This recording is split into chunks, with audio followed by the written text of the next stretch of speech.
Bienvenue dans Dégustation et politique, l'émission où l'on nourrit des idées, mais également l'estomac. Aujourd'hui, on reçoit un homme qui a choisi d'agir à l'échelle locale de son pays, tout en portant une vision systémique. Il est maire d'un arrondissement d'Akanda, au Gabon. Il est aussi à la tête d'un mouvement qui interroge notre manière de concevoir le progrès. À travers son parcours, on va aborder une question difficile. Peut-on vraiment transformer un système politique de l'intérieur quand ce système lui-même freine, je dirais, l'émergence des nouvelles générations? Merci, Monsieur Clémenceau Ouanga d'être avec nous aujourd'hui. Donc déjà, on aimerait bien savoir un petit peu qui vous êtes. Qu'est-ce qui vous amène en Côte d'Ivoire? Vous êtes, maire gabonais. Donc, qu'est-ce qui vous amène ici et un petit peu qu'est-ce que vous faites, en fait? Bah, écoutez, je suis Clémenceau Ouanga, je suis délégué spécial adjoint de la commune d'Akanda pendant la période de transition qui vient de s'achever au Gabon. Je suis en Côte d'Ivoire parce que c'est un pays qui réflexionne beaucoup pour son hospitalité, pour son attractivité, pour le dynamisme de sa jeunesse également. C'est un pays que je fréquente depuis une dizaine d'années, donc je tenais à venir me ressourcer, m'inspirer, consulter des amis, des alliés, avant que de repartir pour les prochaines élections au Gabon. Donc déjà, dans un premier temps, vous êtes maire, comme je l'ai dit précédemment. Donc vous êtes vraiment au cœur du milieu politique.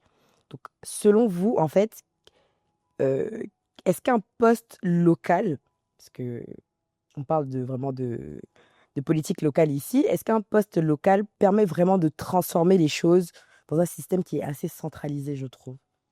Écoutez, je pense que tout dépend de la motivation, de la volonté. Je suis de ceux qui pensent que c'est l'homme qui fait la fonction, même si dans nos États africains, en tout cas en Afrique francophone, on souffre encore du manque d'opérationnalisation, de la décentralisation, qui n'est pas toujours effective. Mais je crois qu'effectivement, la mairie est d'abord et avant tout une administration de proximité. Et c'est tout le sens de mon engagement citoyen, c'est de pouvoir être au contact de mes administrés au quotidien. Et je pense que nous pouvons, avec une méthode particulière, avec la volonté qui sied, faire tout à fait la différence. Il y a la nécessité d'accorder aux collectivités une place de choix dans le fonctionnement des États. L'État central ne peut plus aujourd'hui tout faire. Et donc, au mérite de prendre le relais. Et nous sommes dans cette dynamique au niveau de la liste que je conduis au niveau de la Canada. J'aurai donc l'occasion, et tout au long de cet entretien, de vous en parler. Tout à fait. Est-ce que vous pensez qu'il y a des limites concrètes à cet engagement, local? Si je peux dire ça comme ça. Il n'y a de limite que celle que nous nous fixons nous-mêmes. Euh, Nous sommes plus ou moins dans des États démocratiques. Mmh. Il faut passer de la parole à l'acte.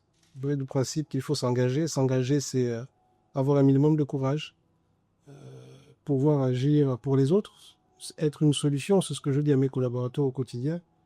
Considérons-nous comme des solutions pour les autres. Et à mon sens, il n'y a pas en vérité de limite. On peut réaliser de grandes choses au niveau local. Il faut juste avoir l'envie de se lancer, avoir la méthode, parce que c'est un terrain assez particulier en termes d'intrigue, en termes de turbulence, en termes d'adversité. Mais je crois qu'en vérité, il n'y a pas de limite. OK, et vous avez parlé, en fait, du fait que nous sommes plus ou moins des États, démocratiques. Moi, ce que j'aimerais savoir aujourd'hui, c'est, heu, en est-ce que la politique locale, en fait, peut encore être un laboratoire démocratique en tant que tel? Ou vous pensez que c'est juste, au final, un peu, une simple courroie de transmission, en fait, du pouvoir central? Est-ce que ça a vraiment un impact en tant que tel? Tout dépend du postulat d'observation, hein, de là où on se trouve. Mais je crois, et je vous en parlais au début, il faut rendre effective la décentralisation. Je ne sais pas comment ça fonctionne en Côte d'Ivoire, mais j'ai discuté avec quelques collègues ici.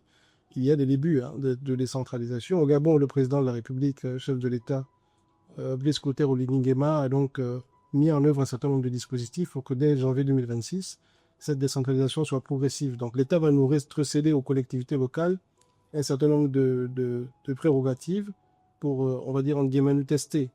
Je crois que les mairies vont changer de statut, vont gagner en dimension. Il faudra donc là avoir la ressource humaine qualifiée, le budget nécessaire, mais comme je dis toujours, la volonté politique qu'il faut pour impulser les réformes qu'il faudra donc engager. Tout à fait, OK. On va développer ça par la suite dans tous les cas, mais j'ai aussi une autre question pour vous, c'est que j'ai pu comprendre que vous êtes le fondateur d'un mouvement politique, au Gabon, et j'aimerais savoir en fait, de quoi il s'agit, qu'on en parle un peu plus de ce mouvement politique. Je vais vous faire d'abord la genèse de mon engagement politique et citoyen. Je me suis engagé en 2012 au sein d'une formation politique au pouvoir au Gabon depuis plus d'une cinquantaine d'années. J'y ai fait mes classes, donc j'ai occupé un certain nombre de fonctions.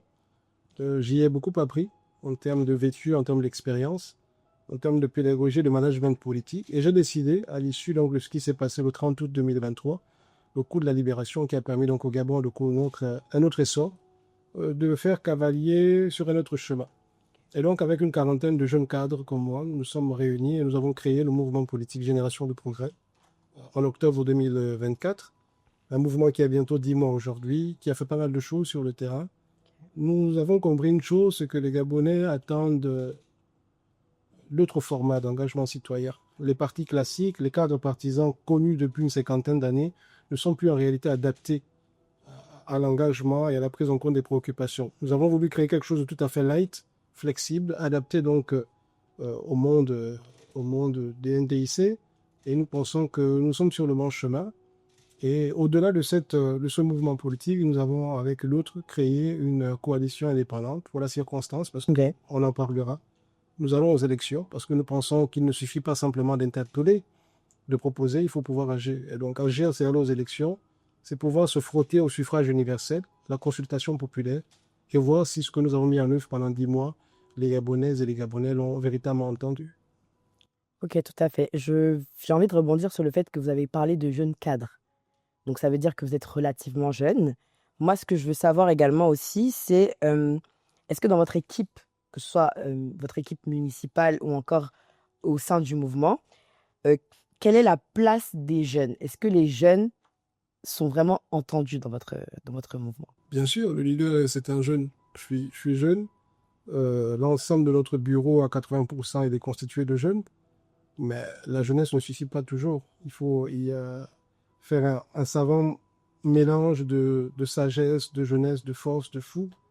Et il y a de la compétence. Je vais du principe que même le sans-emploi peut apporter quelque chose. Et nous sommes dans une démarche inclusive, participative et citoyenne. Et je pense que ça commence à prendre. Nous consultons tout le monde. Nous prenons l'avis de tout le monde. Nous essayons d'implémenter en termes de conception notre vision du Gabon nouveau. Ça prendrait un peu de temps parce que les gens ne sont pas forcément préparés psychologiquement à des changements de cette nature, de cet acabit. Mais nous pensons que, en tout cas, je crois que l'ensemble de mes sympathisants, si vous connaissez dans ce que je dis, nous sommes suffisamment ouverts et nous avons suffisamment de compétences pour pouvoir prétendre à un certain nombre de responsabilités. Comme je le disais tantôt, il faut maintenant passer de la parole à l'acte. Il faut avoir un mandat politique qui vous donne l'occasion et l'opportunité, la légitimité nécessaire pour impacter sur leur quotidien. Et est-ce que dans la réalité des faits, vous pensez que les jeunes Gabonais arrivent à s'identifier en fait à ce mouvement-là? Qu'est-ce qui est fait pour en fait pour qu'ils puissent en fait adhérer à cette idéologie? Je n'aurais pas la prétention de dire que nous sommes le mouvement numéro un, mais quand on se renseigne un peu au Gabon, ce que nous faisons, il y a de très très bons retours. Et nous avons l'avantage d'être jeunes et donc d'utiliser les nouvelles technologies de l'information et de la communication. C'est notre atout majeur parce que moi, je l'ai fait en termes de formation académique et parce que nous avons l'envie de nous adapter à la réalité du moment. Donc les jeunes Gabonais, oui, s'engagent comme ils peuvent s'engager dans d'autres mouvements. Nous n'avons pas la prétention de tout concentrer autour de nous. Ce que nous voulons nous impulser, c'est l'audace chez les jeunes. Se dire que on ne devrait pas avoir peur de se lancer, quel que soit le canevas, quelle que soit la plateforme. Le plus important, c'est de se rassembler, définir un cap, une idéologie et se donner les moyens de réussir. Tout à fait, je suis tout à fait d'accord.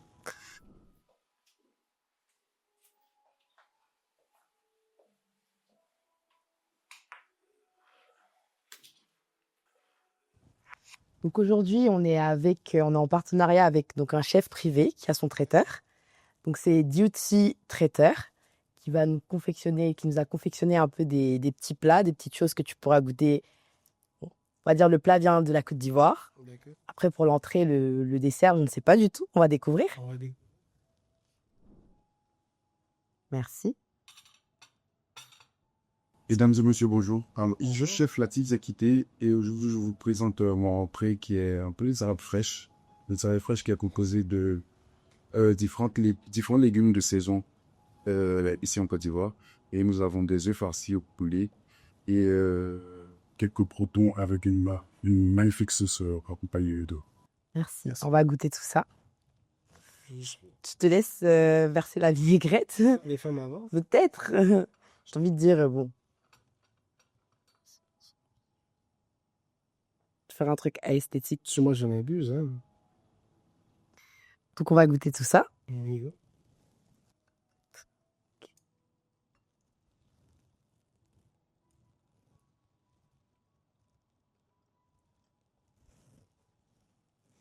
Je pense que tu as bien aimé. Ah merde. J'arrive déjà.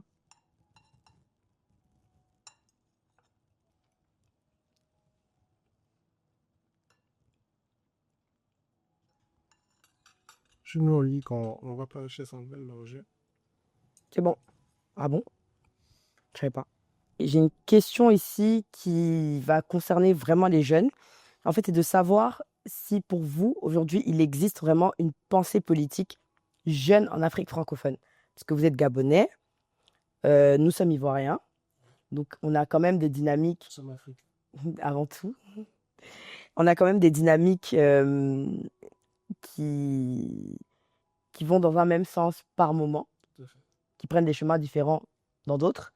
Donc j'ai envie de savoir, en fait, est-ce que vous pensez qu'il y a une pensée structurée avec une cohérence idéologique? Ou plutôt que si vous estimez qu'il y a quand même une réactivité, mais qui reste quand même sans ligne claire? Encore que sur votre question, tout dépend du postulat.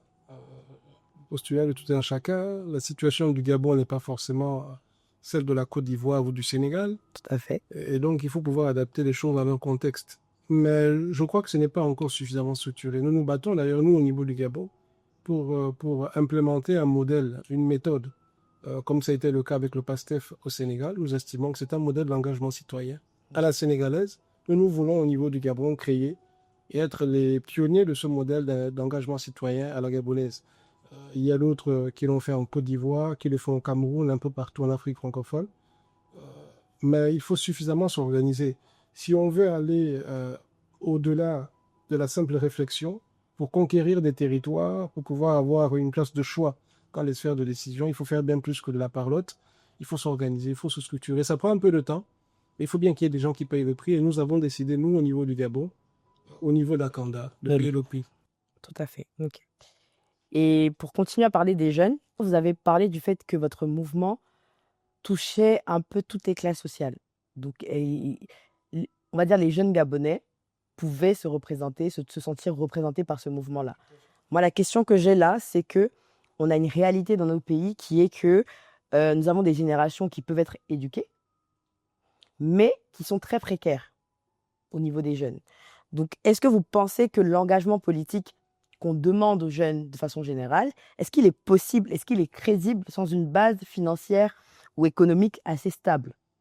Moi, j'entends bien ce que vous dites, mais en vérité, pour porter les opinions ou les positions, est-ce qu'on a besoin de moyens financiers? J'ai envie de dire que les jeunes aujourd'hui cherchent une certaine sécurité par rapport à certaines choses. Oui, c'est une manière de voir les choses, mais dire que dans sa ville, on trouve qu'elle est suffisamment insalubre pour ne pas accepter que ça continue, se positionner pour soutenir quelqu'un qui peut apporter une alternative à ça, ça nécessite pas des finances. Il faut qu'on arrête aussi avec cette paresse intellectuelle que l'on veut imposer à la jeunesse africaine.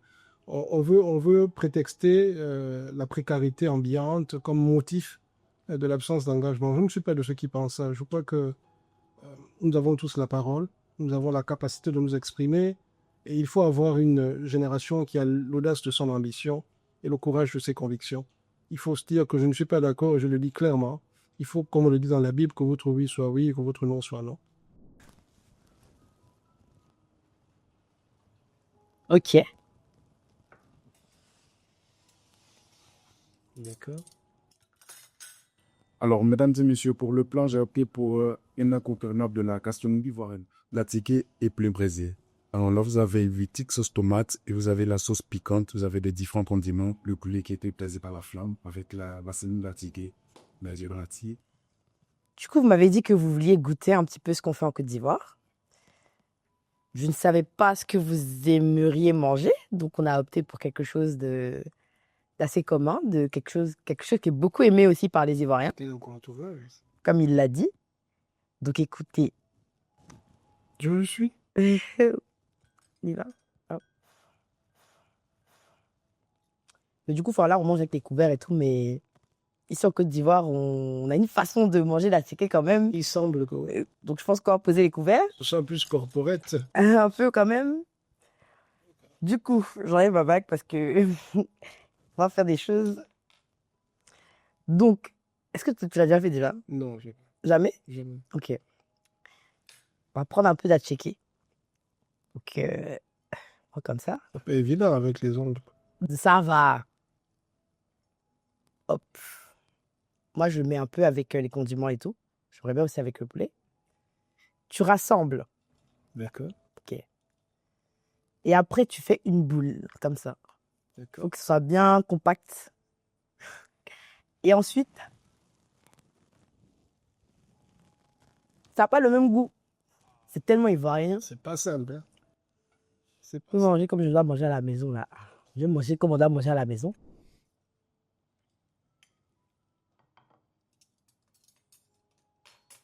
Mesdames et messieurs, nous poursuivons cette dégustation avec des crêpes très classiques, mais accompagnées d'un coulis mangue, gingembre et passion. Le fruit de la passion qui est un fruit assez connu en Côte d'Ivoire ici. Et là, tout le monde se plaît ses œufs, du coup, je les ai ici. Merci. Merci. On y va sur la dernière dégustation.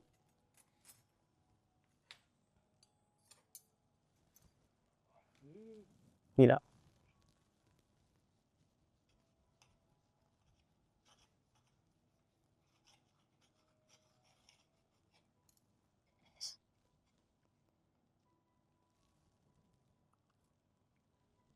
Qu'est-ce que vous pensez du paysage politique ivoirien? Je n'ai pas posé la question, mais ça reste quand même, vous qui êtes maire dans un pays qui n'est pas la Côte d'Ivoire, quel regard vous pouvez porter? Ce serait été une belle question. Hein. Et je crois que c'est l'exemple de la vitalité de la démocratie. Quand on regarde le paysage politique et toutes les formations qui sont en lice, on peut se dire avec conviction qu'il y a vraiment la démocratie.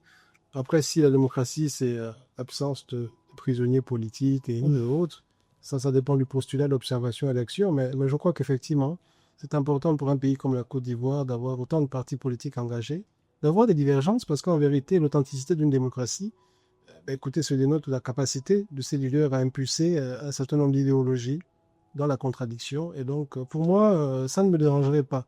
La Côte d'Ivoire est sur la bonne voie. Il faut, à mon sens, simplement éviter les excès, que l'on puisse instrumentaliser un certain nombre d'acteurs sociaux pour les ambitions personnelles. Mais là aussi, je ne voudrais pas m'ingérer dans des questions de politique intérieure. J'ai envie de vous poser une question par rapport à ce que vous dites. Vous parlez de démocratie, mais est-ce que vous pensez que ce modèle est adapté aux sociétés africaines? Est-ce que vous êtes de ceux qui pensent que ce modèle-là peut nous permettre, après tant d'années, j'ai envie de dire d'essais, d'arriver à un résultat, à un modèle propre à l'Africain, un modèle qui permette à l'Africain de s'émanciper et d'arriver là où on devrait être, à mon sens? Bah écoutez, en vérité, la démocratie, c'est un processus inachevé. On ne terminera jamais de l'améliorer, de l'affiner. C'est à chaque pays, à chaque communauté de s'organiser pour déterminer le modèle démocratique qu'il souhaite donc voir régir son fonctionnement. Et là, je vous le disais tantôt qu'il y a la réalité sociologique. Ça peut dépendre de votre histoire également, du vécu de la nation. Et donc, il faut chercher à chaque fois, c'est l'innovation. Comment on fait pour que chaque composant de la société se retrouve dans ce que nous portons comme projet? Après, il faut regarder la rigidité de nos constitutions aussi, parce qu'il faut là aussi qu'on s'adapte au contexte de la mondialisation. Il ne faut pas se mentir, il faut plus d'ouverture, mais c'est à chacun de s'organiser en fonction du contexte de son pays, de sa nation, pour déterminer ensemble le modèle qui serait le plus ouvert, le plus adapté et surtout le plus inclusif possible. Ok, mais j'ai envie de vous dire, parlons du Gabon. Avec votre expérience au Gabon, est-ce que vous pensez que la démocratie est adaptée à l'État gabonais? Mais écoutez, moi, je dis ce que je pense, hein, avec la manière, avec la méthode. J'ai jamais été inquiété, intimidé ou arrêté. Je crois que ce sont les excès qui sont prohibés. Et puis la politique, c'est une prise de risque. Il faut accepter les divergences, il faut accepter que le pouvoir ne soit pas toujours d'accord avec l'opposition et vice-versa. La politique, c'est d'abord un jeu. C'est un jeu de postulat, de positionnement, de stratégie. Et je trouve qu'on met un peu trop de passion dans ça au niveau de l'Afrique. Ça, je suis d'accord. On doit être capable de se côtoyer en dehors des arènes politiques. Il y a une vie, comme disait Feu Ahmed Bakayoko, au-delà de la politique. On est d'abord amis, on est parents, on doit pouvoir manger ensemble, se côtoyer et avoir des divergences, oui, du point de vue des opinions, mais il y a une vie. Il y a une vie après la politique. Tout à fait. Épuise, en fait, l'électeur, on épuise le citoyen. Il faut les écouter. Il faut comprendre, en fait, quelles sont leurs difficultés, qui, en vérité, n'ont pas fondamentalement changé. Hein. Ce sont les mêmes difficultés depuis 10, 20, 30 ans. Tout à fait. Mais est-ce que réellement on a pris ces dossiers à bras le corps pour apporter, ne serait-ce qu'impulser une dynamique de changement? Donc c'est au-delà de se remettre en cause. Nous, au niveau des générations de progrès, de la coalition également Agranda pour le progrès que je dirige, nous essayons de faire les choses différemment. Et nous pensons que bientôt, très bientôt, nous aurons les résultats de cet engagement. J'espère. Bah, écoutez, c'est tout les vraiment plus le terme moi-même. Oui, on attend de voir. Et j'ai envie de parler aussi du fait que certains jeunes, ou en tout cas nombreux sont les jeunes, qui se sentent un peu comme des figurants dans une pièce de théâtre écrite par d'autres personnes, qui n'ont pas forcément la plume. Et j'ai envie de vous demander, en fait, est-ce que vous pensez que la jeunesse a aujourd'hui le pouvoir de réécrire le scénario politique? Être figurant, tout dépend de la place que vous occupez. Mais vous parlez beaucoup de jeunes, ne parlez pas de femmes. Vous êtes une femme. Bref. Au Gabon, il y a une loi depuis bientôt une dizaine d'années, mais qui a été réaffirmée dans le nouveau dispositif juridique qui demande à tout candidat d'avoir 30% de femmes sur sa liste et 20% de jeunes. Mais je suis de ceux qui pensent que en politique, il y a des choses qui ne se décrètent pas. L'engagement ne se décrète pas. Ça peut être un pourcentage sur un papier, mais il faut trouver des femmes volontaristes qui ont vraiment envie de s'engager. Oui, que le cœur a le vrai. Honnêtement, nous qui pratiquons le terrain au quotidien, c'est très difficile à trouver. On fait des pieds et des mains pour trouver des femmes de valeur, de caractère, de conviction, qui peuvent donc travailler à nos côtés. C'est pas toujours chose facile. Les jeunes à ce niveau, il y a un regain de conscience, il y a un réveil de conscience. Mais au niveau des femmes, je suis un peu inquiet. Je suis un peu inquiet. C'est comme un système pyramidal. En haut, nous avons l'impression qu'elles sont valorisées, mais en fait, dans l'exécutif local, elles peinent un peu à s'affirmer. Et donc, et la place, madame, il faut aller la chercher. Il faut la voir comme envie viscérale. Il faut aller arracher. Comme disait quelqu'un, le pouvoir, il s'arrache. Sa place, il faut aller l'arracher, s'imposer avec ses idées, s'imposer avec son caractère, accepter les échecs parce que ce n'est pas tout qui, dès le départ, réussit. Il faut accepter les échecs, se remettre en cause, s'améliorer et se dire que je veux porter la voix d'un certain nombre de compatriotes. Et donc j'y vais jusqu'au bout. Et vous dites que les femmes s'engagent très peu. Moi, j'ai envie de vous demander, est-ce que vous comprenez en fait ce qui pourrait amener ces femmes-là à ne pas forcément beaucoup s'engager, si je peux dire ça comme ça? Comprendre, oui, ça s'explique par des réalités sociologiques. Parce que nous sommes africains, nous avons un certain nombre de traditions et de cultures. Pendant des siècles, les femmes ont été habituées à une certaine manière de vivre, et donc il y a encore cette influence-là. En Afrique, généralement, la société, elle est machiste. J'ai envie de dire. Tout le pouvoir est du côté de l'homme. La femme est entre guillemets, une exécutante, même si au niveau des codes civils, sur l'ensemble des pays africains, depuis une dizaine d'années, il y a eu beaucoup d'évolutions. Tout à fait. L'autonomisation de la femme n'est plus forcément qu'un vain mot. Ça devient une réalité. Mais oui, il y a la réalité sociologique. Il y a également et ça c'est naturel chez vous les femmes, il y a ce doute. Je pense que quand vous devez prendre une décision, vous vous remettez beaucoup en cause. L'homme, il est beaucoup plus dynamique, beaucoup plus speed, beaucoup plus light. La femme, elle regarde, elle considère un certain nombre de paramètres avant de s'engager. Donc ça peut également s'expliquer. Mais en vérité, il faut vraiment que les femmes se lèvent, il faut qu'elles portent. Et il y a quelque chose aussi que je ne comprends pas très bien en Afrique. Peut-être que vous puissiez me l'expliquer. J'ai l'impression, hein, en 12 ans d'activité politique et des fonctions que j'ai pu occuper, que les femmes, souvent, vous vous considérez comme des adversaires. Très souvent, si c'est vous qui avez le lead, ben, écoutez, autour de vous, ça doit se diviser parce qu'on n'est pas toujours content de votre ascension. Ça aussi, c'est quelque chose qui est peut-être propre à l'Afrique et qu'il faut que l'on puisse regarder. Ce n'est pas normal que lorsqu'on a l'occasion d'avoir une congénère ou une femme comme soi qui monte en puissance, qu'on ne soit pas capable de l'accompagner. Il faut parfois taire ses égos, ses ambitions personnelles pour accompagner une dynamique, une vision portée par quelqu'un. Donc je crois que c'est un élément également sur lequel on doit réfléchir. Pourquoi vous ne soutenez pas vos semblables? C'est peut-être la question à ça. J'ai envie de dire, en tant que femme, je pense que il y a cet aspect-là où on a besoin de faire nos preuves. Dans une société où on n'a pas forcément eu tout le temps les mêmes droits que les hommes. Et donc, je pense que dans cette posture-là, on a ce sentiment-là de devoir prouver qu'on est capable d'eux et qu'on mérite la place qu'on a. Je prends l'exemple d'une femme qui est une femme en politique, voilà, tout simplement, qui va se retrouver à la tête de personnes, dont des hommes, qui va devoir se montrer peut-être un peu plus autoritaire pour pouvoir incarner ce qu'un homme pourrait incarner de façon un peu plus facile, naturelle, on peut dire ça comme ça. Donc je pense qu'il y a cet attrait-là aussi qui pourrait être pris en compte. Sans doute. Mais je suis d'accord avec le fait qu'on devrait tout à fait soutenir les idées d'abord, j'ai envie de dire, avant la personne. Parce que je pense qu'en Afrique aussi, c'est peut-être l'un des problèmes qu'on a, qui est qu'on tombe beaucoup dans le fanatisme politique, notamment, et qu'on devrait peut-être un peu plus consulter un peu les programmes. J'ai envie de dire, avec votre mouvement politique, est-ce que les jeunes, ou parce que je m'adresse aux jeunes dans l'émission, mais au-delà est-ce que la population prend le temps de lire, de comprendre les idées qui font la base, en fait, de ce que vous présentez? Écoutez, tout dépend de comment vous communiquez.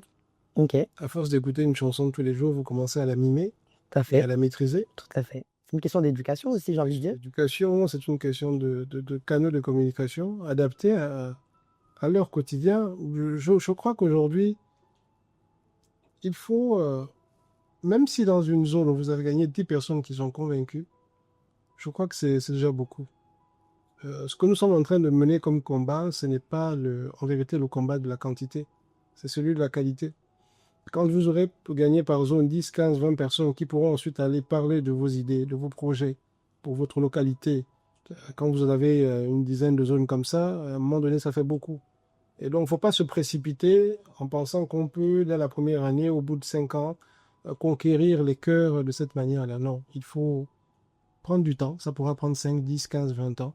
Comme je vous ai dit au départ de cet entretien, il faut bien qu'il y ait des gens qui payent le prix. Et nous avons décidé de payer le prix. J'ai envie de finir cet entretien sur 2 petites questions. Je vais commencer par vous demander, je pense qu'au quotidien, au vu de votre engagement, vous croisez sûrement des jeunes qui vous font comprendre qu'ils ne croient plus forcément en la politique, Quotidiennement. quotidiennement. Et en fait, j'aimerais savoir, vous qui êtes dans le système, qu'est-ce que vous répondez dans ce genre de circonstances? Et c'est simple. Je leur dis qu'en fait, vous venez me voir pour avoir une solution. Parce que moi, j'ai cru à la politique. Et donc, je suis une solution pour vous. Et donc, on n'est pas forcément obligé de tous être candidat. Hein. Ça, je l'entends très bien. Mais il faut que chacun s'engage à son niveau. On est entrepreneur, ben, qu'on s'engage pour la collectivité. On est fonctionnaire, ben, qu'on s'engage à faire son job correctement. Que le service public soit de qualité. On fait de la politique, on soit au service. Vous savez, la politique, c'est avant tout un sacerdoce. C'est décider de se mettre au service des autres. Tout à fait. Moi, je suis de l'idée spéciale. Mon téléphone, il sonne à partir de 6h45. On vous dérange pour un acte de naissance à faire en urgence, un certificat de résidence, pour tout, pour les mariages, pour les conflits fonciers, pour un peu tout. Vous avez une cinquantaine, sinon parfois une centaine d'appels par jour. Mais ça, il faut l'avoir dans le cœur ou l'accepter. Il faut se mettre à la disposition des autres. Et donc, à chacun de jouer son rôle, même au niveau religieux, on est leader d'opinion, on peut orienter la pensée de ses fidèles, de ses affidés, parce que je crois que chacun de nous a reçu une petite parcelle de pouvoir, et nous pouvons influencer notre génération, nos compatriotes, nos concitoyens. Mais je voudrais dire aussi qu'il faut penser au-delà de sa localité. Et moi, je parcours un peu l'Afrique, parce que je suis passionné par l'Afrique. D'où votre présence en Côte d'Ivoire aujourd'hui, j'ai envie de Il dire. faut pouvoir s'inspirer de ce qui se fait chez les autres. Ok. On ne peut pas évoluer en pensant qu'en étant seul chez soi, on a la réponse à tous les maux. Ce n'est pas possible. Moi, je vois ce qui s'est fait en Côte d'Ivoire depuis plus d'une quinzaine d'années. Je sais d'où vous venez. Et je crois que vous inspirez aujourd'hui à la fois la jeunesse, mais toutes les générations, en termes de dynamisme économique, en termes d'attractivité, en termes de sens de l'initiative de votre jeunesse. Et ça, il faut s'ouvrir. C'est ce qui se passe également au Sénégal, où on a des jeunes qui sont aux affaires, qui ont plus une dynamique, malgré naturellement qu'il y ait des forces d'inertie. Donc, il faut aller au-delà de ces frontières, aller s'inspirer. Quelqu'un disait que la plus grande richesse, elle est détenue que par celui qui voyage beaucoup. Et parfois, on ne comprend pas toujours notre capacité à nous déployer au-delà du Gabon, mais nous avons besoin de nous inspirer des modèles que sont la Côte d'Ivoire et d'autres pays amis. Je suis très amicale avec le terme s'inspirer. Parce qu'au final, il y a aussi cette dynamique où, j'ai envie de dire, on copie beaucoup. Et moi, je fais cette différence-là aussi entre le fait de copier et s'inspirer, peut-être pour l'adapter aux réalités. Parce que je pense que aussi l'un des problèmes peut-être de l'Afrique, c'est le fait de vouloir copier des modèles qui ne sont pas forcément adaptés aux réalités locales, aux réalités du terrain. Je suis d'accord avec vous. Et donc, c'est vraiment plaisant d'entendre ce mot s'inspirer. Et donc, pour finir donc, cette entrevue, la dernière question que j'aimerais vous poser, c'est de savoir si vous pouviez dissoudre un mythe politique sur la jeunesse africaine, lequel serait-il? Qu'est-ce qu'on pense des jeunes aujourd'hui? Parce que je sais que, on va dire, les générations un peu plus âgées, Ce que l'on pense des jeunes ou qu'est-ce qui bloque les jeunes? un peu des deux, allons-y. Deux choses. Premièrement, le stéréotype qui dit qu'il faut avoir de l'argent pour se lancer en politique, pour faire carrière en politique. Ça n'a pas été le cas pour moi et pour de nombreux amis. On a eu des idées. On a accepté pendant un temps de se former auprès d'un certain nombre d'aînés pour avoir le vécu et l'expérience. Et aujourd'hui, je pense que nous ne sommes pas les moins formés. On a cette capacité de recul et on peut se dire qu'on est en train de réussir quelque chose. Donc l'argent n'est pas un obstacle à la matérialisation de votre vision. Deuxièmement, un autre stéréotype que j'ai beaucoup écouté au début de ma carrière politique, il faut avoir un nom pour faire la politique. Ce n'est pas toujours le cas. Nous, on a su se forger par les situations, par la résilience, par le combat, par l'adversité. Et il faut croire en soi, il faut croire en son destin. Il y a des choses qui sommeillent en vous et vous le sentez très bien. Vous savez que vous êtes fait pour ça. Et si c'est ce que vous devez faire ou ce pourquoi vous êtes appelé, ben, Qui vous anime? il faut y aller. Donc, ces deux choses, l'argent n'est pas un handicap, n'est pas un frein à votre vision. Et le nom, votre situation sociale, votre situation familiale, clanique ou communautaire n'est pas un frein à votre ascension. Il faut savoir s'entourer également. Parce que, vous savez, dans ce milieu, il y a beaucoup d'égoïsme, beaucoup de duplicité. Et il faut avoir cette lucidité. Et moi, je suis fondamentalement chrétien, malgré les imperfections d'Ilan. Et on croit qu'il faut avoir le temps de consulter Dieu, même dans des journées chargées, je lui demander l'orientation à suivre. Parce que très souvent, on peut passer à côté de ce pourquoi on est appelé, parce qu'on n'a pas eu le temps, on n'a pas pris le temps de consulter celui qui nous a créés. Donc Dieu doit jouer en fonction là aussi des religions, que l'on soit chrétien ou musulman, quelles que soient donc les obédiences religieuses, s'accrocher à la force puissante qui est au-dessus de nous pour avoir l'orientation. On dit dans la Bible que l'être humain a des projets, ce sont les uns de Dieu qui les accomplissent. Et je crois que nous sommes sur un chemin. Je suis candidat à l'élection locale municipale à Kanda, dans le 2e arrondissement de cette ville de Gabon. Nous y allons pour gagner. Je vous le dis clairement, nous y allons pour gagner. Nous ferons notre part et certainement que Dieu fera le reste. Merci pour vos réponses. Je vous en prie. Merci pour cette interview. Et on espère que vous pourrez porter à votre échelle la voix des jeunes, parce que ici, ce qui nous intéresse, c'est vraiment la jeunesse. Qu'est-ce que la jeunesse pense de la politique? Comment la jeunesse prend les choses? Et donc, ce sera sur cette petite note. Bien, on vous invitera après un an de mandat, puissiez regarder ce qu'on a pu réaliser. Tout à fait, on viendra avec plaisir. L'équipe, ouais. Donc, merci beaucoup à vous et on se dit à la prochaine pour un prochain